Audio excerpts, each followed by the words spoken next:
Good morning, dear students. Today, we are going to discuss about the poem Telephone Conversation by Wole Soyinka. So, the poem Telephone Conversation depicts a conversation between a white lady and an African American man, which casts a harsh light on the racism and prejudice which grips society. The title reveals the fact that two people are talking on the phone, so the beginning of the poem is a very positive note. The man is searching for a house, and the landlady has named a considerable price, and the area where it is located is an impartial and not racially prejudiced. Also, the man could enjoy his privacy as the landlady does not live under the same roof. The African man is ready to accept the offer, but maybe there has been a similar incident in his past, for he stops and admits to her that he is black, saying he prefers not to waste the time traveling there if she is going to refuse him on that bounce. There is silence at the other side, silence which the black man thinks is the reluctant result of an inbred sense of politeness. However, he is wrong because when she speaks again, she disregards all formalities and asks him to explain how dark he is.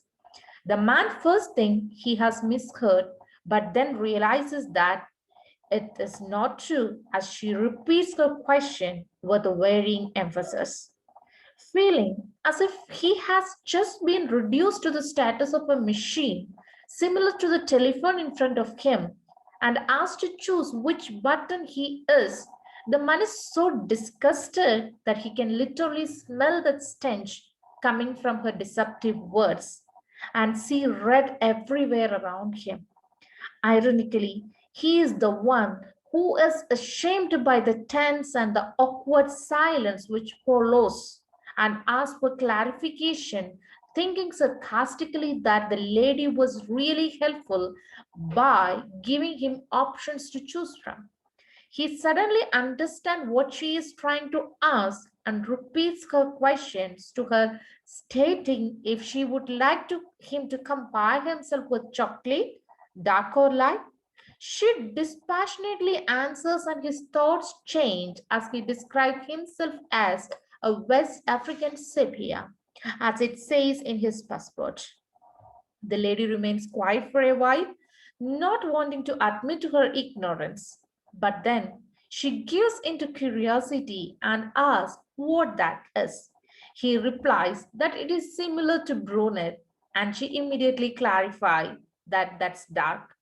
Now, the man has had enough of her insensitiveness. He disregards all constraints of formality and mocks her outright, saying that he isn't all black. The soles of his feet and the palms of his hands are completely white, but he is foolish enough to sit on his bottom, so it has been rubbed black due to friction.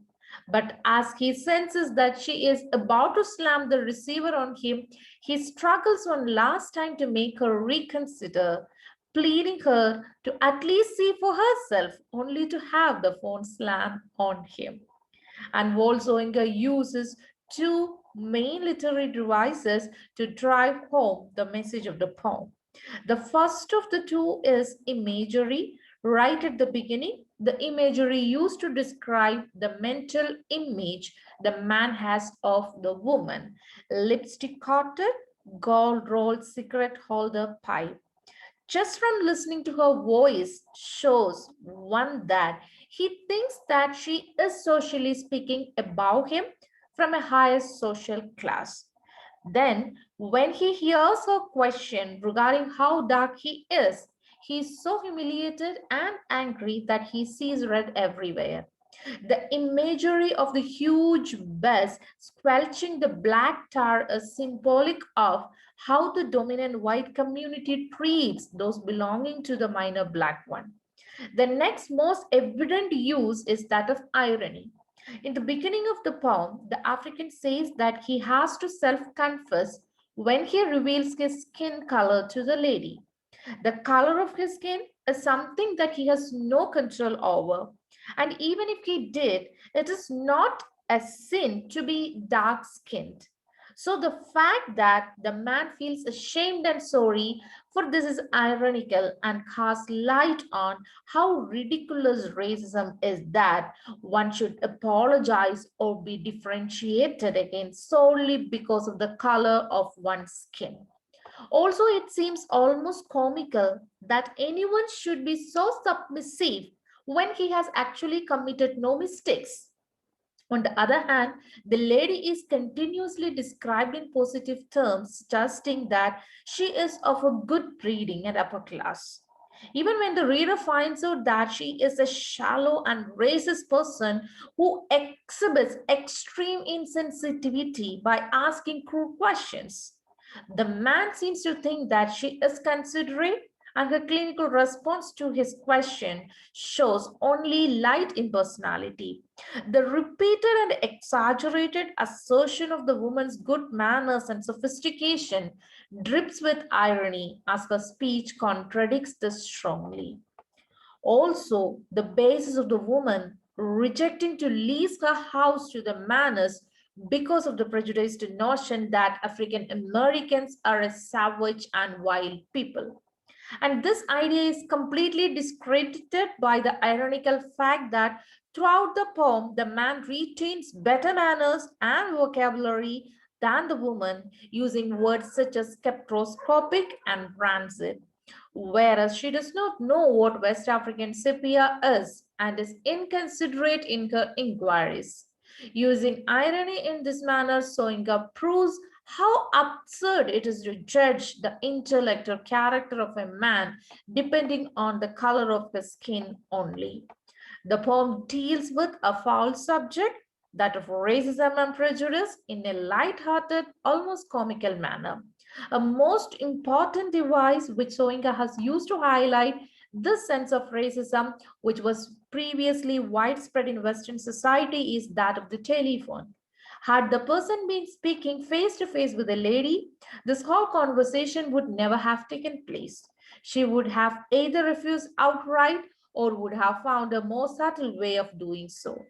The whole black and forth about how dark the man is wouldn't have occurred.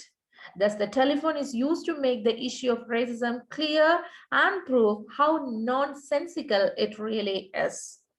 Written in an independent style and delivered in a passively sarcastic tone, this poem is a potent comment on society. Soinka might be speaking through personal experience, judging by the raw emotions that this poem subtly convey, those of anger, rage, shame, humility, and an acute sense of disgust at the apathy and inhumanity of humans, who won't judge a book by its cover but would turn down a man for the color of his skin. In today's world, racism might be a dying concern, but that does not mean that discrimination against other minorities has been completely eradicated. Despite the progress in times, people continue to harbor prejudices and illogical suspicions about things they do not understand.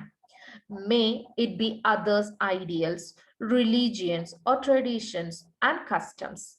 Thus, this poem remains a universal message for all of us, as Soyinka manages to convey just how absurd all prejudices are by highlighting the woman's poor choice of rejecting the man just because he does not share the same skin color. Telephone conversation is a favorite both for its excellent use of rich language and the timeless message it conveys. Thank you all.